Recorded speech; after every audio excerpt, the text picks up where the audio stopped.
Everyone, my brethren. I just want to welcome everyone once again for this second to the last Sunday of this month, the month of June. So this coming Sunday, it will be the last Sunday of the month of June 2025. And again, it's a great privilege to be at the sanctuary of God today because it will never come back again this day. And it is not all the time that we are here in the house of God. And this day is one of our day here on earth, my brethren. So we thank God that He brought us together at His sanctuary, to the gathering of the saints. Amen. And this is a great thing before the eyes of God. Hallelujah. So God is really great. I just want to remind everyone that we are so blessed. That is also why many people don't manage to reach this day. Look at what happened around the world right now.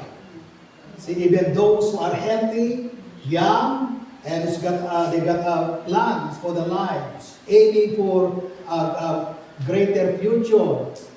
But when time comes, when the Lord will take the life of somebody, so it doesn't matter what age of that person or somebody. So we must be aware of that, brethren, so that we know how to spend our time, our life, day by day. So there will be no regret at the end. Amen. So I just want to welcome everyone, even Brother Sunny. Thank God that you are here, Brother Sunny, and Sister Ate Glo. Amen. And again, Sister Josie, and the Sister Josie's daughter-in-law. Amen. And everyone, because we are here for the Lord, my brethren. And this is a special event. Because God is included here, and He is the reason why we are here, my brethren. So when it's talking about godly gatherings, so it's all about God and heaven, and our future in heaven, and everything that the Lord had a plan for everyone, my brethren. Okay, so hope that we are ready to receive the Word of God this afternoon. So it contains, the Word of God, it contains reminder, encouragement, correction, discipline for the good of His children. And if we are a child of God, then our Heavenly Father have the right, amen, to give the ultimate advice for His children, because God knows how terrible, how perilous, how dangerous is the place where we are, which is this world or passing world, my brethren. So let's pray. Hallelujah, Lord. Once again, Heavenly Father, we thank you so much for the great privilege that we have, that you gave for everyone. Once again, we thank you, Lord, for looking after us, its family, and your congregation. We thank you that you look after us from the whole week, that you brought us safely for this Lord's Day, and you brought us together, Lord, and we prepared ourselves spiritually and physically to be here at your sanctuary. And we understand exactly the purpose of being here. To be here and to offer unto you ourselves as a living sacrifice. And everything within us, Lord, you are requiring holiness, and even our heart to be pure.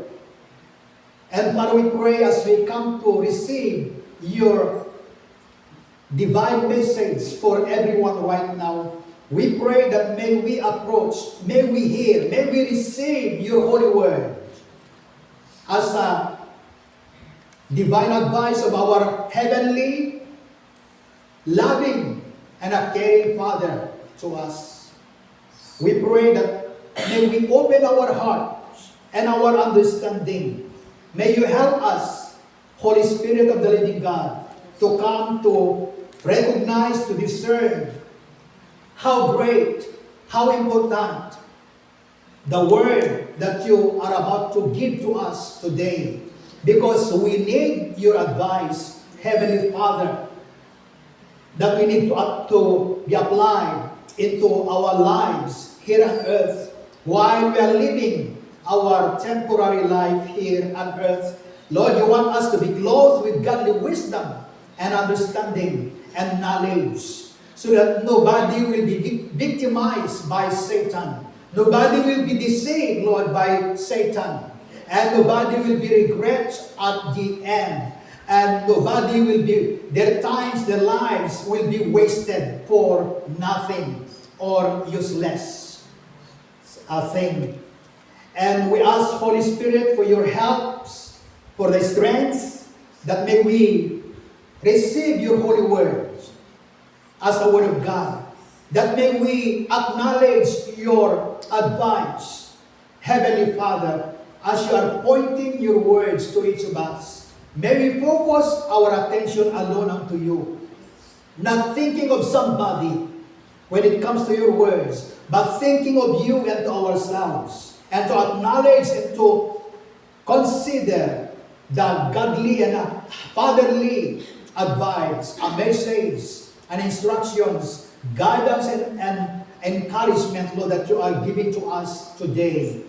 Thank you, Heavenly Father, because your word, it will create and perform impossible things. It will change situations. It will bring hopes, even healing, in the name of Jesus. Lord, we want to trust you with all our hearts as we come to receive your holy word right now.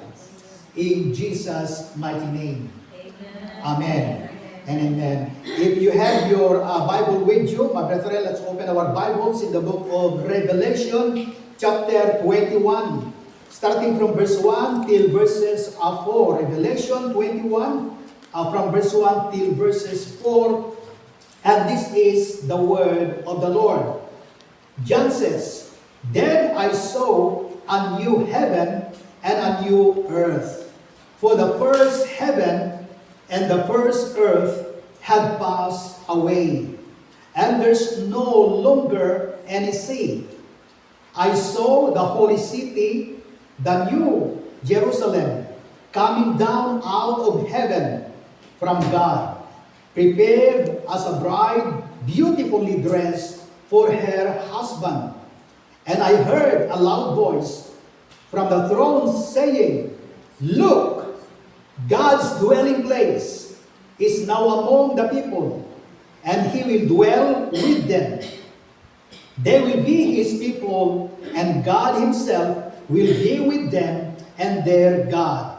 He will wipe every tear from their eyes. There will be no death, or mourning, or crying, or pain. The old order of things has passed away.'" And this is the word of God, my brethren. Amen. So the title of the message of God today is "The Place Where We Are Going To." Amen.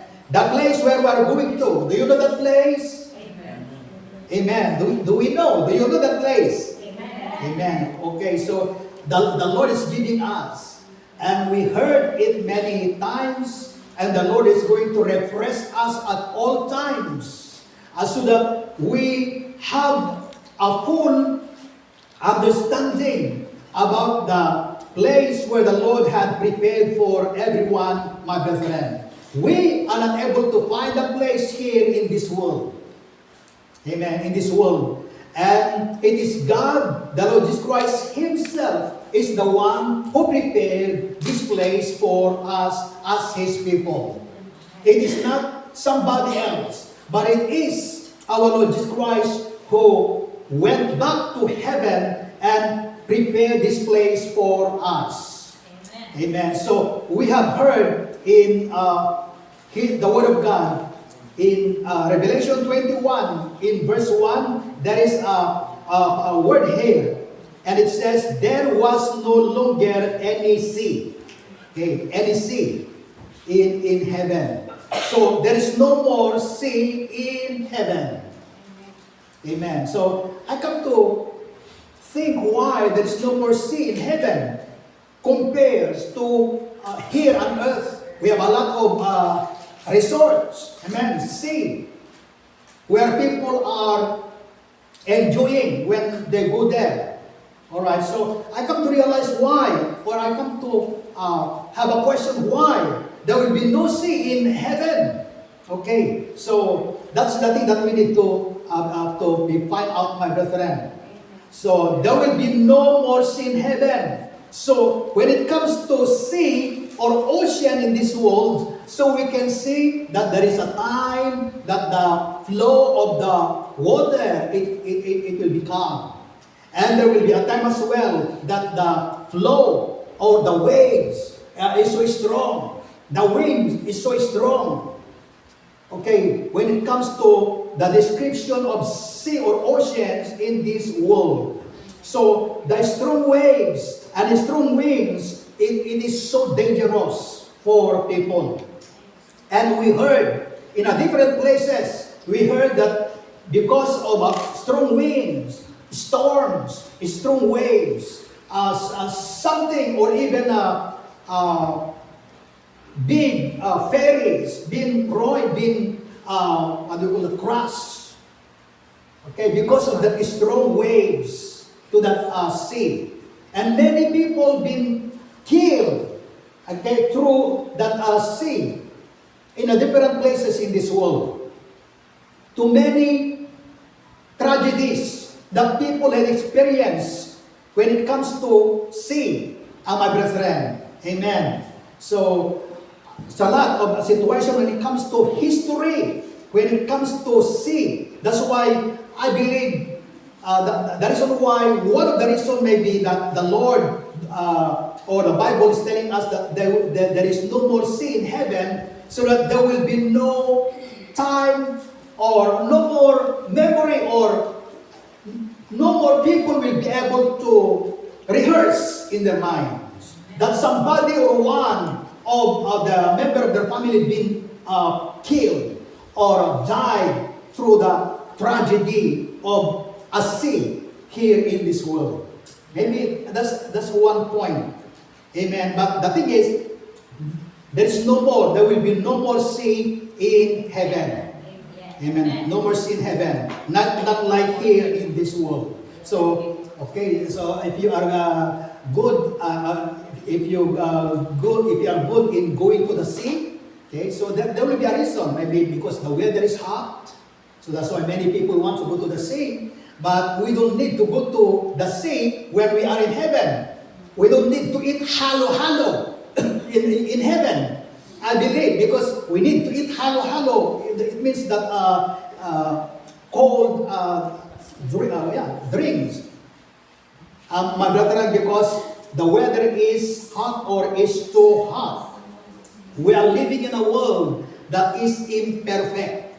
My brethren, when it comes to summertime, it's too hot, heat waves. When it comes to winter, it's so cold. So there is no perfect place, my brethren.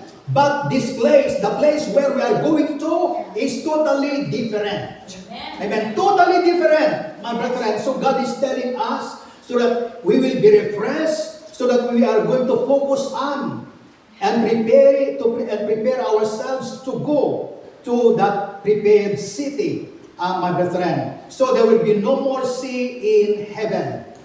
Amen. So don't find a sea when we are in heaven. Amen. And I believe no more. Nobody will ask the Lord Jesus Christ where we can find an ocean. Amen. Because heaven is a perfect place. Okay. So here next one is no more sorrow. And God shall wipe away all tears from their eyes. And there shall be no more death, neither sorrow, nor crying, neither shall there be any more pain, for the former things are passed away. So in heaven, there will be no more sorrow. Amen. Not like here on earth. Yeah. Amen. Why? Because the former things have passed away. Amen. All the things, the sorrows, the pain, the bitterness that people have or have experienced here on earth, the Word of God says, because the former things have passed away. No more sorrow. Nobody, no one from us or a child of God have or keep a bitterness, unforgiveness, or a pain deep within and bring it in heaven. No. Because even the flesh of our physical body that we have, this is not the kind of body that we have when we are going to heaven. Yeah. Amen. When we are going to heaven.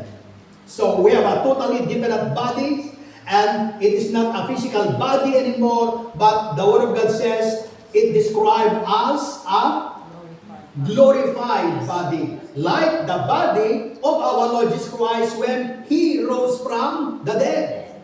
Amen. So from there, yes, we can see the great difference, my brethren. So there will be no more sorrow in heaven. So when we are in heaven, my brethren, so that will be the end of suffering. Amen. Suffering. So in this world we have trouble. That's what the Word of God says. The Lord Jesus Christ said that in this world you will have trouble. So in this world, only in this world, but in heaven there will be no more trouble, no more sorrow. Amen. Do you believe on that? Amen. My brethren, do you believe on that? Are you eyeing yourself to see that place, to live unto that place? Amen. Praise the Lord. Amen. Okay, so it seems like impossible to the sight of man as the Lord is describing to us this place. But this is real, my brethren. So when we are in heaven, so that is the end of suffering. Not even in heaven, even the time when the Lord Jesus Christ comes, that will be the end of suffering. Amen. We are free from the effects of sin and evil. Amen. We are going to be free from the effects of sin and evil. Although we are free, but we still experiencing and encountering evil things in this world. My brethren. So in heaven there will be no more sorrow. So all of the tragic things that presently characterize life in this world will have passed away. By that time, that's why in heaven there will be no more sorrow. So we have to think about this, my brethren. Every time that we are encountering sorrow, our Lord Jesus Christ is our great comforter. Amen. Amen. He is our great comforter. Yeah. The comfort of God is greater than any sorrow. Amen. So if you're encountering sorrow, sadness, loneliness, whatever, so the Lord is greater. He's powerful, my brethren, to overcome, amen, and remove that sorrow upon the heart of His people. Because our Heavenly Father does not want sorrow, sadness, amen, to be in the heart of His child or children. Amen. God wants the joy that comes from Him to remain to the heart of His children. Amen. Amen. So we must see our destiny into the sight of God, my brethren. Many people, they are covered and carrying sadness, loneliness. That's where the song I believe been composed back in the Philippines, Mr. Lonely. Amen. I don't know how many of you remember that song, Mr. Lonely. So there is no lonely child of God. Amen. There's no lonely child of God. So if there's somebody that calls you something that is not of God, you have to resist. Amen. That kind of names when somebody calls you. Amen. Oh, you have What do you call yung nakakalimot? Dementia. Yeah, dementia. So you must not claim that. Amen. Why? My friend, how old are you now? Oh, 61. And then, oh yes, I've done somebody. That's the time where somebody will start to have dementia. Yes, from other people it happens. But when it comes to the children of God, it will not happen. Why? The Lord is protecting our minds. When we receive the Word of God, it will protect our minds. It will give us the wisdom. Amen. And it will give us the power and authority. And the Word of God, it will create a miracle into ourselves, into our lives, into even our health, my friend. So these days, we heard a lot of advice or ideas of many people, the scientists, the Googles. Okay, so what's wrong? What will be the situation when somebody reaches the age of 70? Things like that, and the Google will answer you. Will answer the question in a human way. Ma, what is the name of the thing that you are asking? ChatGPT. ChatGPT. ChatGPT. Okay. Yeah, there is something like that. I'm innocent, I'm ignorant with that. So, when you ask a question with that, it will answer straight away. Yeah, straight away. It's like it's talking to you straight away, fresh. But that is a computer. Yeah, that's a computer. You see? But you can see it's like it is a person filled with knowledge. You can ask everything. But when it comes to God, He's got a limited thing to say. You see? Amen. So we need, we need to see ourselves into the sight of God. When it comes to the sight of God, my brethren. Amen. So all of the tragic things that presently characterize life in this world will have passed away. That's why there will be no more sorrow in heaven. My brethren. So the Lord Jesus Christ is our great comforter. So you must not allow any sadness, amen, any discouragement that will reign into your heart. Because once that you entertain, then it will take over. Once that you will entertain the sadness, amen, the loneliness in you, then it will take over. All of your minds, it will be filled with sadness. Sad. It seems that the whole world dropped on you. Have you experienced that? That's why, oh, what a terrible Friday. Somebody quote that.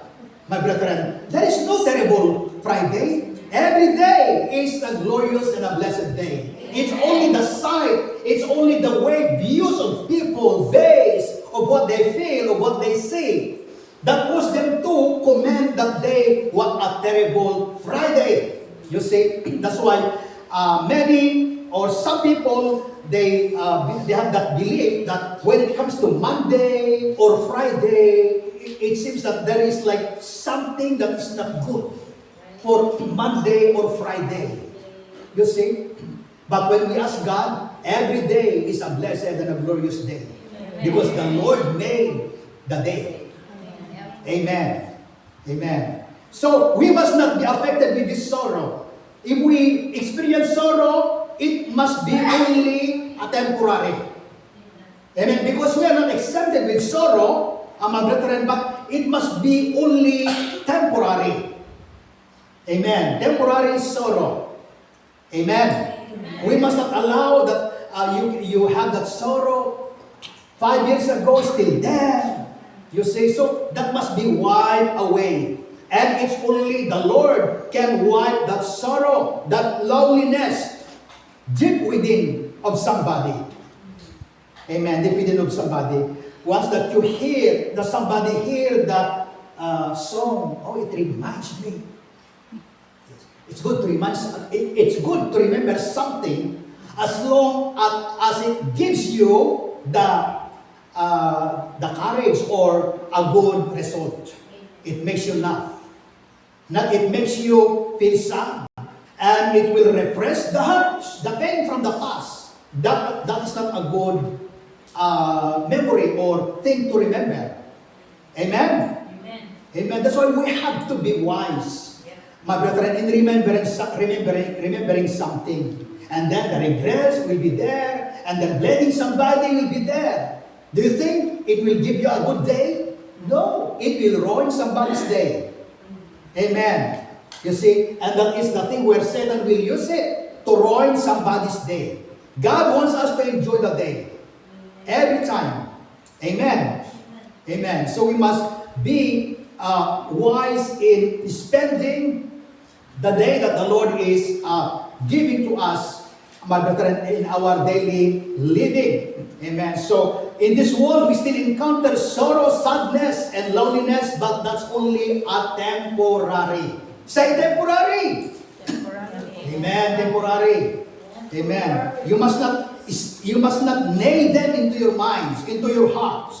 Anything. So anything that causes you to be feel sad, to be feel lonely, regrets, and this sorrow, so you must deal with that.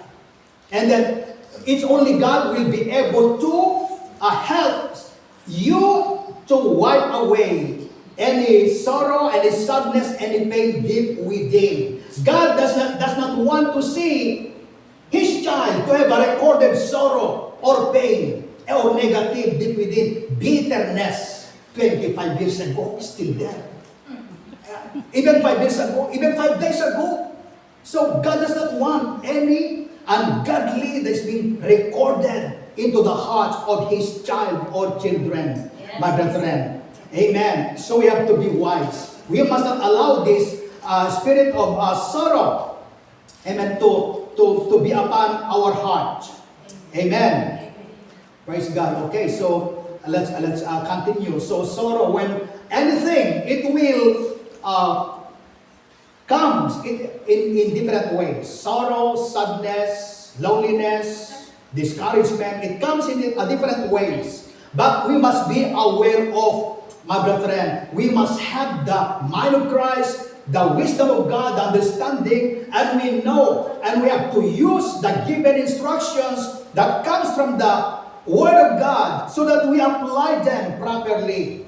And it gives us the guarantees to have the victory, to have the success, so that there will be no day that will be ruined when it comes to the children of God. Amen. No day that will be regrettable. Yeah. But every day, in spite of the storms or challenging situations, amen, people of God will manage to rejoice, to see beyond, amen, the situation. This is the day that the Lord has made. David says, we will rejoice and be glad in it. Amen. And that is true. My brethren, that is true. Amen. So, no more sorrow in heaven. Amen. So, but we must not say, personally, you must not say so only here on earth. So, you don't enjoy, don't entertain sorrow. Amen. Because it's not good for you. It's not good for your health. It is not good for your mind. It makes somebody to become more looks older. Amen. Older. Amen. God doesn't want His children to be looks like older. God wants His children to be looks like younger than their age. Amen. Would you like that? That's true. My brethren, why? The peace of God is there. The divine instructions, guidance, wisdom, understanding that comes from the Word of God that's being applied to a child of God. It will protect the child of God from any trouble, even the health, even the mind. It will be protected. That's why people will be surprised or amazed when you tell them your real age.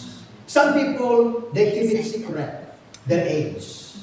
Amen. Because they don't want to find out that she's got that age. But for me, I have to tell the truth. Amen. Amen. Amen. We must not, my brethren. So you must not be afraid to tell your age. Amen. Because that is a gift that comes from the Lord. Amen. So the Lord is our great comforter, no matter what, my brethren. Next one is in heaven, the place where we are going to, it says, no more, there will be no more crying there. It says in Revelation 21 verse 4, and there shall be no more crying, and God will wipe every tear from their eyes. Revelation 7:17. Okay. And God, who will wipe the tear from their eyes? Is it somebody else? It says here, God will wipe every tear from their eyes, from our eyes.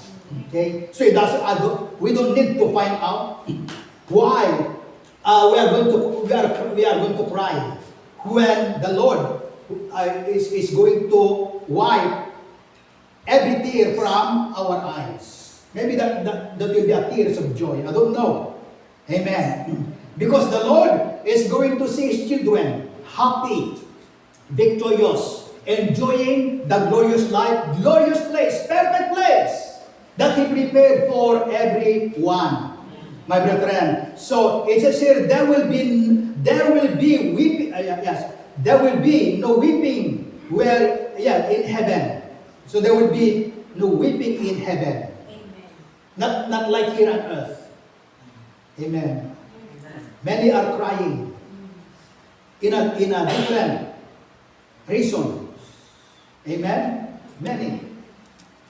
My brethren. But in heaven, so the word of God says, there will be no more crying to the place. Would you like to go there?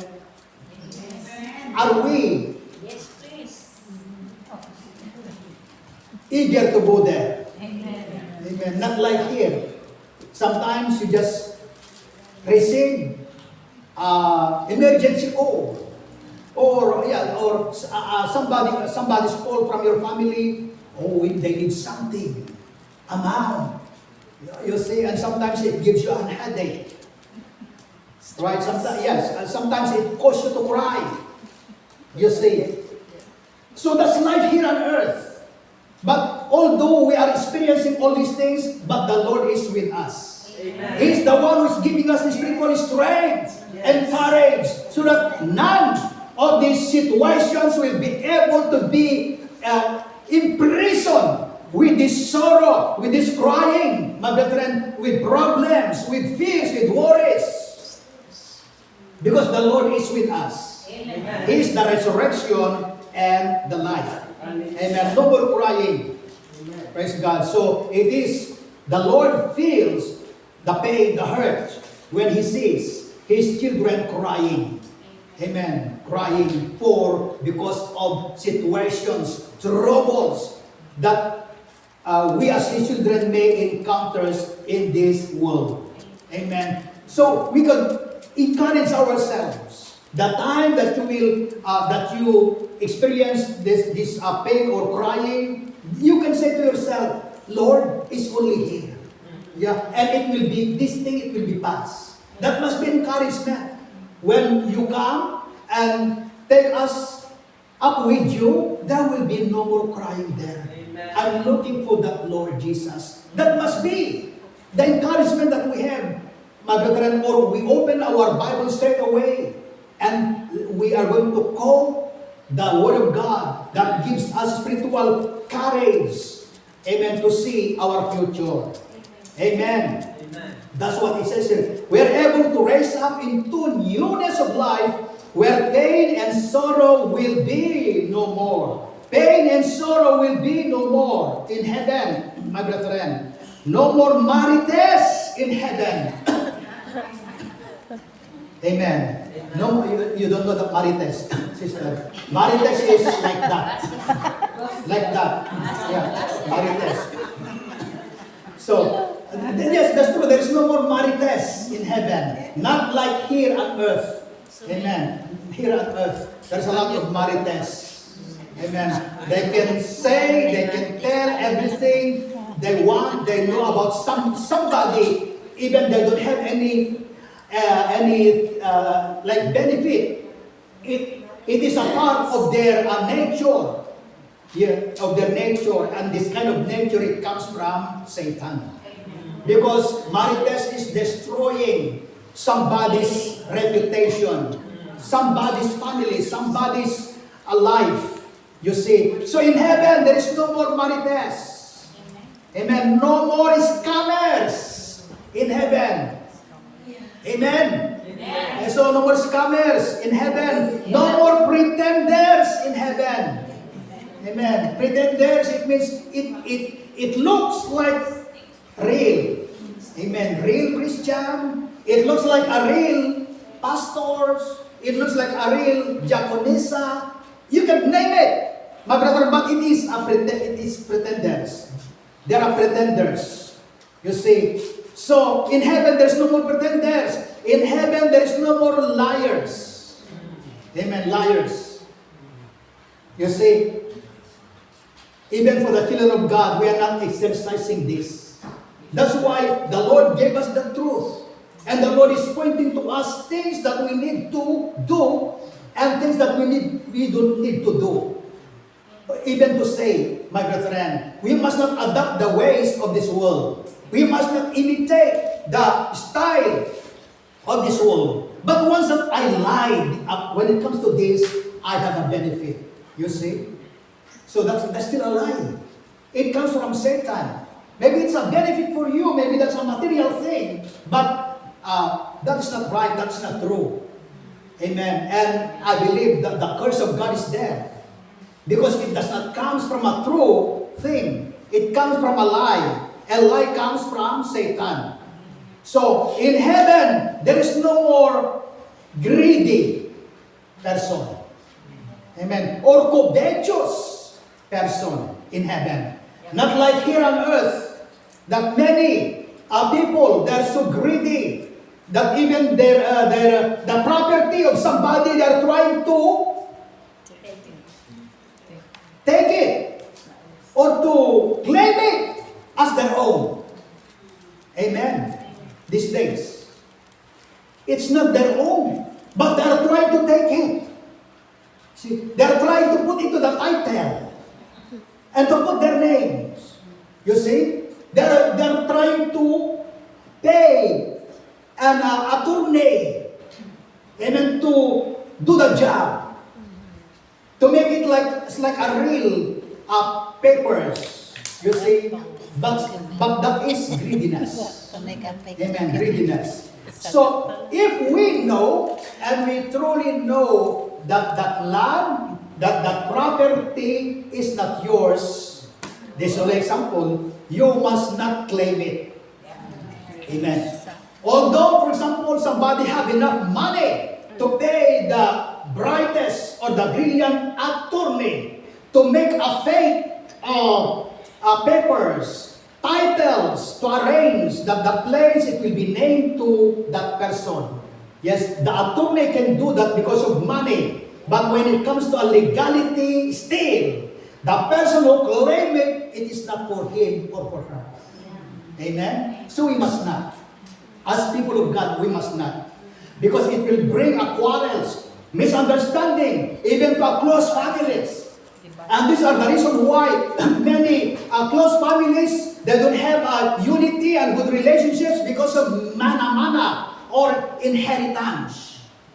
These days, land, houses, or anything that they can inherit from their father, from their parents. Amen. Amen. So, especially if you have a lot of children in your family, and then they are always they have the eagerness to greed or to covet things, my brethren. So we have to use the wisdom of God. The problem these days is where, for example, a family, they are united, they are in a good order. The problem sometimes is when somebody will become a part of their family. When like this person, this man married to this woman, and this woman is good in coveting things. That's the problem. It will ruin the relationship of the family. Amen? Amen? Amen. You see, God does not want us to be engaged with this. Amen. We must follow what is right, my brethren. We must follow what is right, and it gives us a peace of mind. You can go to sleep well. Your sleep will be sweet.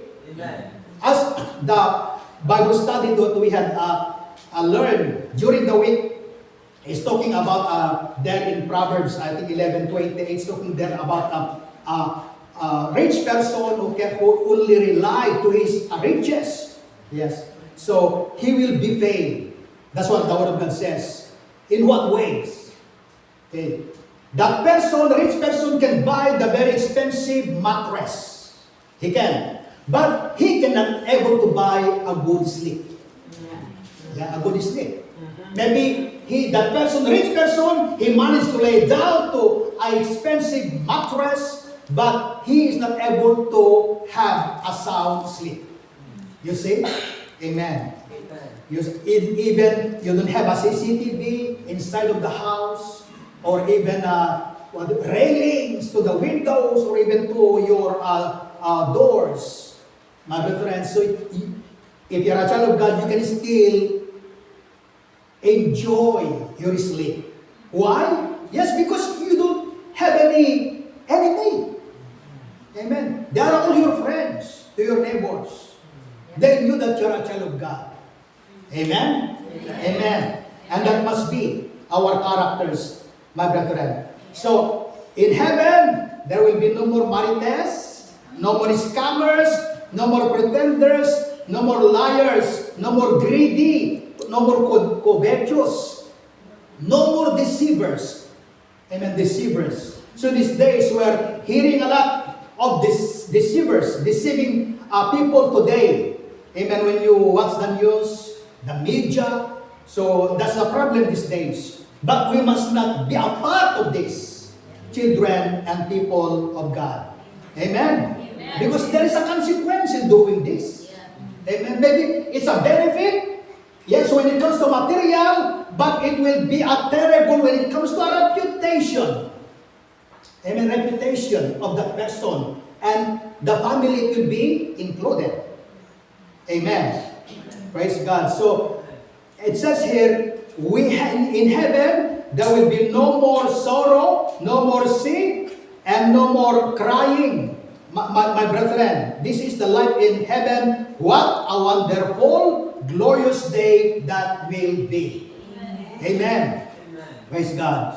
And that's what it says here. The Almighty God, He is our present help in times of trouble. So, the Lord Almighty, He is our present help in times of trouble here on earth.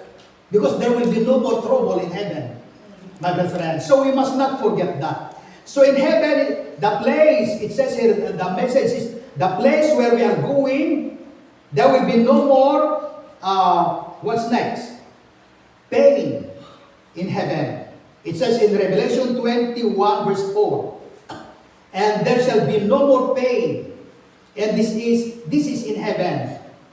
No more pain. Not like now. Do you have a pain to your body?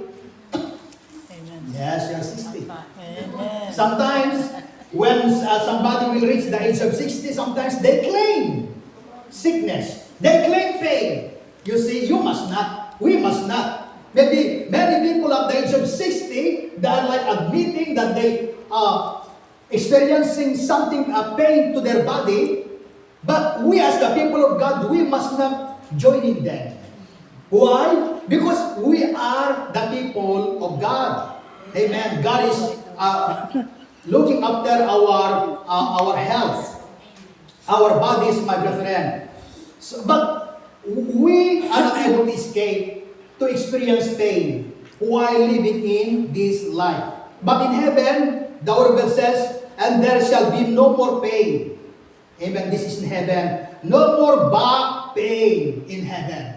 I don't know how many of us have that back pain. Okay. So if that we have that back pain, then ask the Lord to heal that back pain. He is the great physician. Here, hope that nobody's have that arthritis. Arthritis. Amen. If you have, then you have to pray. You must not just listen to what many people say that, oh yes, at the age of 61, you will experience a terrible thing to your knees. And then you put into your mind. And then you feel that, seriously, yes, I'm already 61 and a half. So maybe I have this. Don't claim that. Amen. If you experience this like that, then walk in the name of Jesus. Amen. If you have stairways, go up and down. Amen. That's faith. That's faith. Amen. Faith in God. You see, what happens to others, it will not happen to you when it comes to a negative thing. My brethren. Amen? Amen. So the doctor they are always relying to what they say in this life, in this world. That's why even a small thing, oh, you need to have a checkup. That's dangerous. Maybe that's cancerous. You see? You see? So when you experience things to your body, hand over unto God. Go to the great physician, not to the GP. Amen. To the GP. You see, they're gonna send you something if you have this symptom. Yeah, they're gonna say all the symptom, allergy, everything. You have this kind of sickness. You have to see your GP straight away. You see, that's alarming. That's alarming. But if we know to trust the great physician, my brethren, we are not able to be scared to what the GP will say. Because greater is He that is in us than he that is in the world. And God wants us to experience and to prove His greatness, His power, His miracle, my brethren. And when we experience the miracle of God, that is a witness and a testimony that we can prove, that we can tell to people. Either you say it or not, but when they heard that you experienced that kind of problem or sickness, and you claim that God healed you and solved the problems, then it will speak unto them. Oh, that's a different person. Amen. So we are totally different people of God because we are, amen, citizens of heaven. And God is looking after us. Amen. Next one is no more pain, no more back pain, no more arthritis, no diabetic. Amen. Diabetic, sugar-free. Amen. Sugar-free. I don't know why diabetic is, that is nothing now, this sickness that's like popular now these days, diabetic. Amen. So that's why they want you to less eating sweet things, my brethren. Amen. So you must, if they said you have the diabetic, then you have to pray everything that you eat. Amen. Yes. Amen. The Lord will bless the food that we take and that we eat, and He bless even the water that we drink. That's what the Word of God says. And He will remove the sickness amongst us, in the midst of us. Amen. So diabetic. Also sometimes that is scary. Amen. And there is the GP, they will say level 1, level 2, level 3, level 3. 1 and 2. No, level 3? No? Okay. 1 and 2. Okay, so we must not have that level. We must have a normal. Not go to that diabetic level. Amen. Amen. Amen. Amen. So we need wisdom as well what we are eating, my brethren. So no more chest pain. Amen. Chest pain. Do you have a pain to your chest? Amen. No, in heaven, no more chest pain. No more heart problems. Amen. Do you have a heart problem? Sometimes if it's not the valve, is it a valve problem? Sometimes it's a heart problem because there is a stillborn child. For example, maybe it's the cause.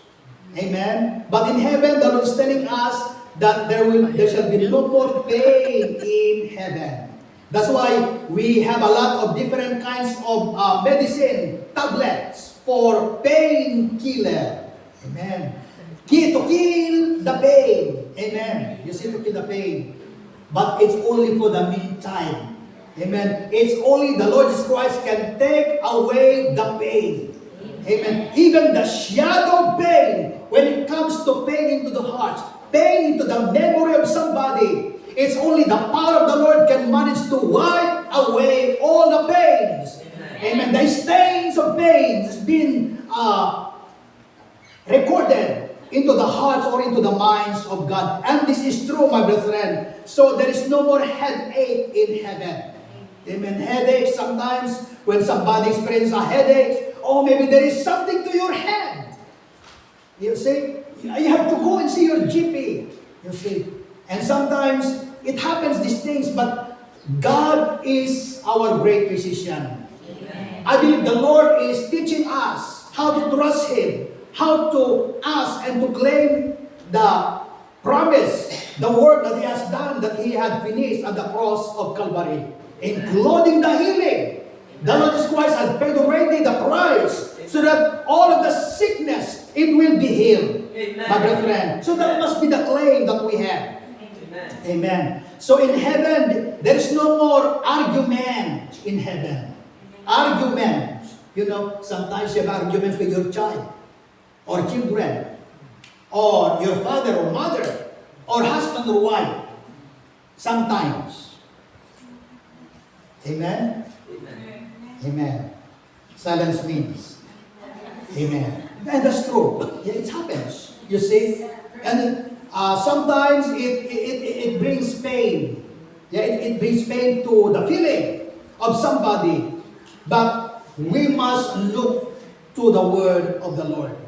When things happen like that, you must not see somebody, situation of somebody, and trying to compare, trying to level up, trying to see and to expect things to happen to you, to what had happened to that person, to that family, or to that couple. You must not. We must always see things from what the Word of God is telling us and giving to us, and we must always focus and apply what things that comes from God, my brethren. Even somebody will go and approach 100 kinds of counselors. For example, for the good of character, for a good relationships. Of course, they're giving the Word of God if there are Christians, the counselors, amen, the advisors. But if the one who is going to ask advice does not want to apply what the counselors is telling that person to do, still not working. And even that person, him or herself, will be the one who knows, who see and read the advice of God, if he or she apply to his or to her life, then the problem is solved. Amen. The problem is solved because God is going to solve a situation. Yeah. Amen. You see. So it's all about obedience.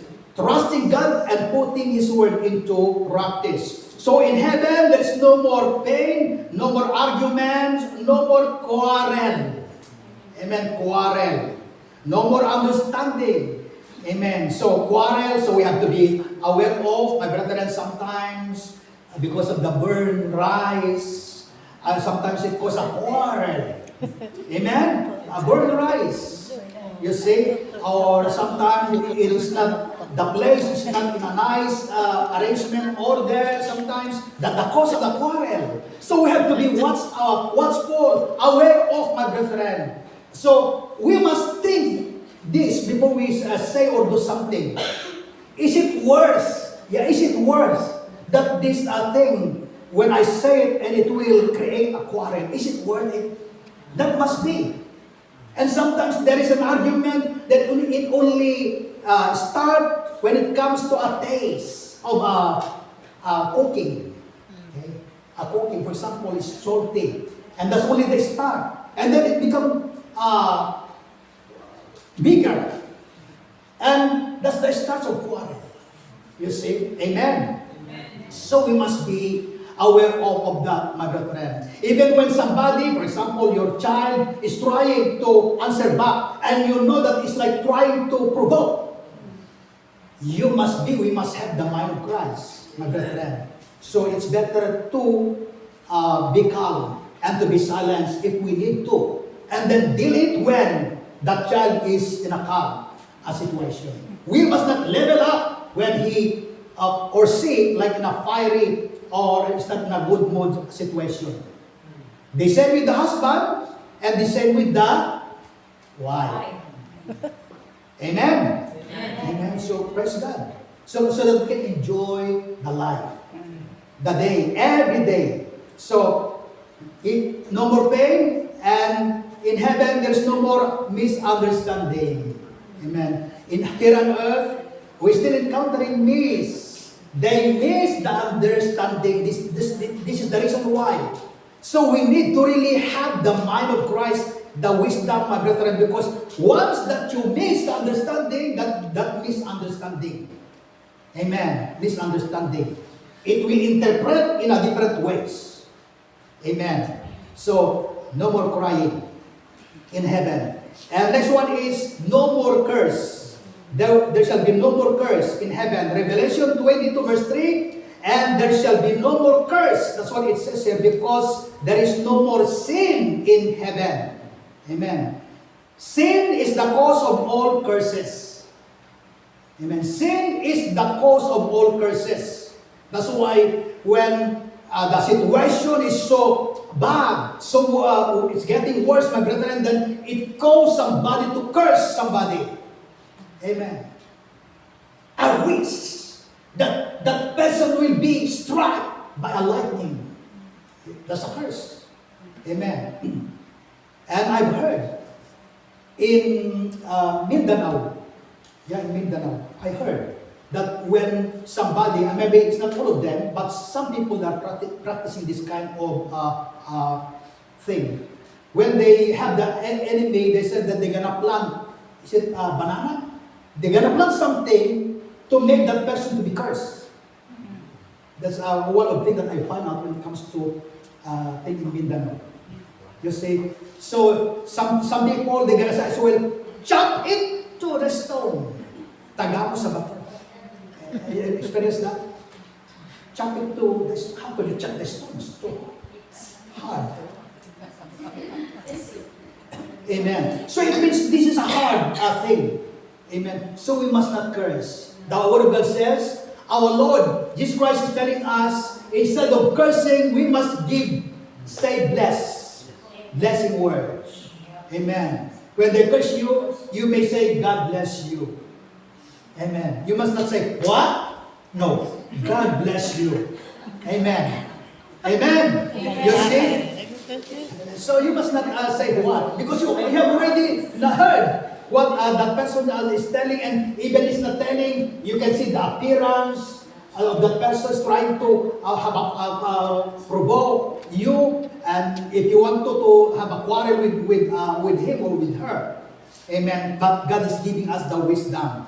Amen. Sin is the cause of all curses. You may not say that I'm still here on earth. That you must not take that as a license. Lord, I'm not in heaven yet, so I still have time to curse somebody? No. So the Lord is He advises us not to curse. Amen. Somebody, but to bless somebody. Amen. And we must listen as children of God. If there is somebody who will give you the encouragement or advice, curse that person.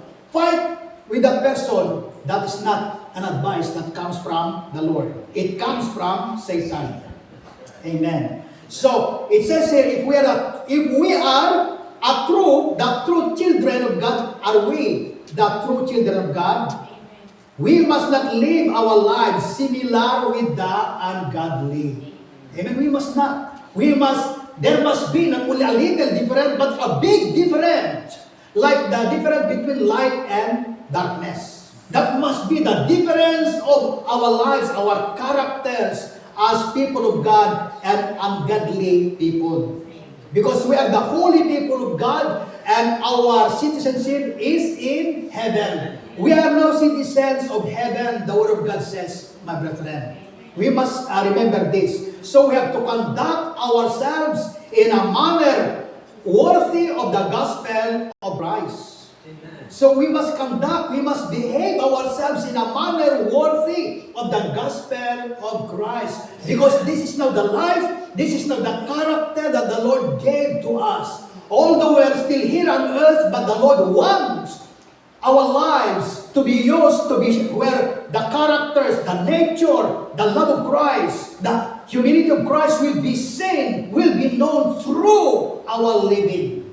in the way we live, day by day. Not only Holy Week, not only Sunday, but every day, my brethren. Amen. Okay, next one is in heaven, the place where we are going to, there will be no more night. That's what it says in Revelation 22:5. And there shall be no more night there, and they need no candle, neither light of the sun, for the Lord giveth them light. The city does not need the sun or moon to shine upon it, for the glory of God gives it light. So no night in heaven. Amen. No night in heaven. Praise God. So we have to remember this, my brethren, not like here, that we have a night and day here on earth, passing world. So the constant presence of God is the source of light. Amen. Source of light. This is heaven. No more night in heaven. And lastly, it says in Revelation 21:4, in heaven there shall be no more death. There shall be no more death. Yes. Amen. You see, this is the place in heaven where there is no more rumors or news when it comes to death. Not like in this world. You know, before I came here in the United Kingdom, I thought, because when I see United Kingdom, before, not on the television, but through postcards, the right one. So I've seen the picture of Buckingham Palace, the outside, nice. So I'm thinking when I came here, before I came here, I'm thinking like maybe there will be no more beggar there, or poor people there, or sick people there. That's what I'm putting to my mind. And it's a different country, it's a rich country. That's what I thought. But when I came here, so it's totally different. Somewhat I've seen in the Philippines, is still I see here in the United Kingdom. Amen. You see? So, but in heaven, God is telling us there shall be no more death. You see? For the former things are passed away. And in heaven, no more sickness. Amen. No more sickness. No, all kinds of sickness or sickness, no sickness in heaven that cause death. No more accident in heaven. Not like here on earth. We have seen the Indian Airlines been crashed. I said last week. You see, and killed nearly 200 plus people at different ages. You see, imagine, they just only traveling. And the families of these people who comes, supposed to be here in the United Kingdom, they're like expecting them to arrive at that scheduled time. The arrival of that aircraft, but it does not come. You see? So that's an accident, you see. So, in heaven, there's no more death, so no accident, no danger in heaven, not like here on earth. It's a dangerous life that we have, places, especially these days. We are in these last days. Back in the Philippines, like 1960s, 70s, 80s, when you finish harvesting your crops, you could just put them outside your house and nothing will happen. Nobody will take those sacks of crops that you have harvested. But these days, once that you put them in front of your house, the following morning is, for example, 10 sacks of rice. So maybe the following morning, maybe 4 or 5 will be taken. Disappear. You see, that's how dangerous our world these days, my brethren. Before 1970s, 80s, when you go and go somewhere and you go back like middle of the night, 12 o'clock, still that was a peaceful night, and you're really safe, feel safe. Amen. Because no one, it's not the, what do you call that, cocaine or marijuana. You see, those things, no, not people that are not using that kind of thing before. Yes, not like these days. Even the young ones, they're able to learn to take those cocaine or shabu or marijuana, that it will ruin the minds of those people. Amen. You see, so we are now living in these terrible days, but in heaven, God is telling us that there is no more death. So, no evil, no danger in heaven, no accident, no hospitals in heaven, no doctors in heaven, no cemetery in heaven, no war in heaven. You see, not like here on earth. Like what is happening now between the nation of Israel and Iran. You see, so we have to pray for that, my brethren, because it will affect the whole world. Maybe in different ways, like the crude or crude or the gasolines, petrol, and of course the things that we buy from the shops, they gonna make the price become more higher. Amen. So there's no more fear when we are in heaven. No worries. Amen. So imagine, it's only once that a person will be able to taste death. But we have to pray, amen, brethren, that we don't taste death. Amen. We pray that the Lord will come. And when He comes, then we will be changed in a twinkling of an eye. Our physical body, it will be turned into a glorified body. Amen. Because rapture or the coming of the Lord Jesus Christ, it will happen. Amen. At any time. That's why we need to be prepared at all times. Amen. So, this is the life in heaven. No more death in heaven. No worries, no fear, no problem at all. That's why it says in John 14:1, do not let your hearts be troubled. You believe in God, you believe in me, also in me. Jesus said, my Father's house has many rooms. If that were not so, would I have told you that I'm going there to prepare a place for you? John 14:2, John 14:3, and if I go and prepare a place for you, I will come back and take you to be with me, that you also may be where I am. Amen. So this is the place, my brethren, where we are going to. Amen. This is a place where the street shines, where our mansions are there, where the roses never fade. Amen. And this place is prepared by our Lord Jesus Christ. This is an eternal and a glorious place. So what we need to do now is to be patient and to remain patient, be faithful and to remain faithful unto God at all times in our daily living the life of Christ, serving the Lord Jesus Christ, telling the people about the salvation of God. Amen. So that they will be saved and remain prepared and aware of for the unknown coming or return of our Lord Jesus Christ.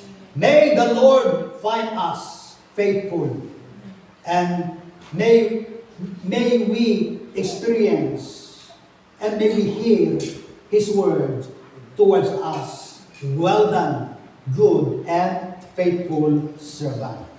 Amen. This is the word and the message of the Lord. Let's all stand, my brethren. Hallelujah.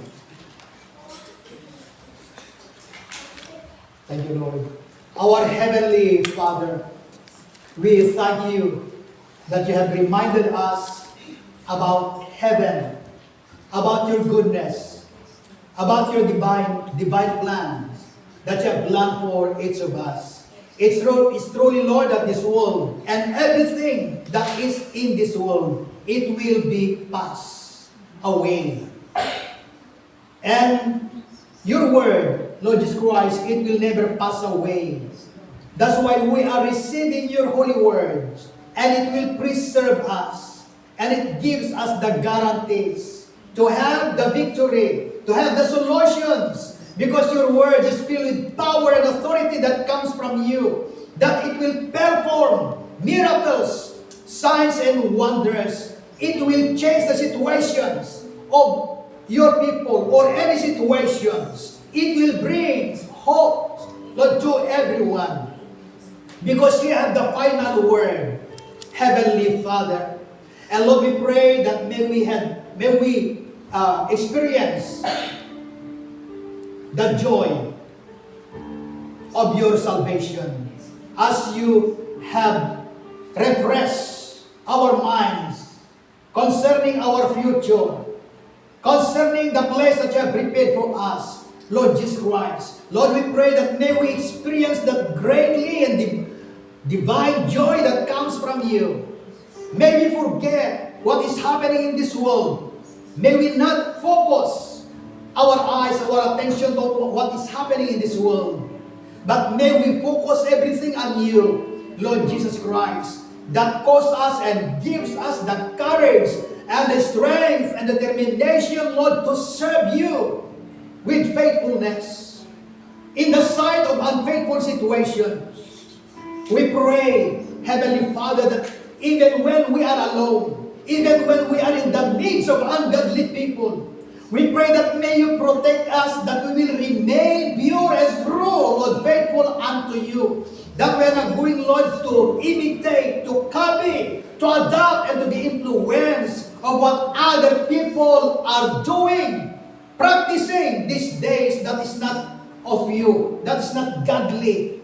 We ask, Heavenly Father, that may you clothe your congregation, Lord, more with your presence.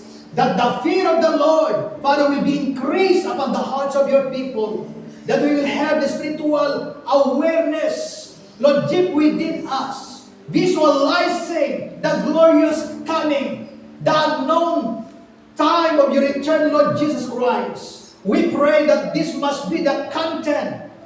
This must be, Lord, the dream, Lord, of our hearts, of our faith in the name of Jesus. We pray that in spite of the different situations that is happening around the world, may you help us, Holy Spirit, to be truly focused and to set, Lord, our hearts and our minds on things above.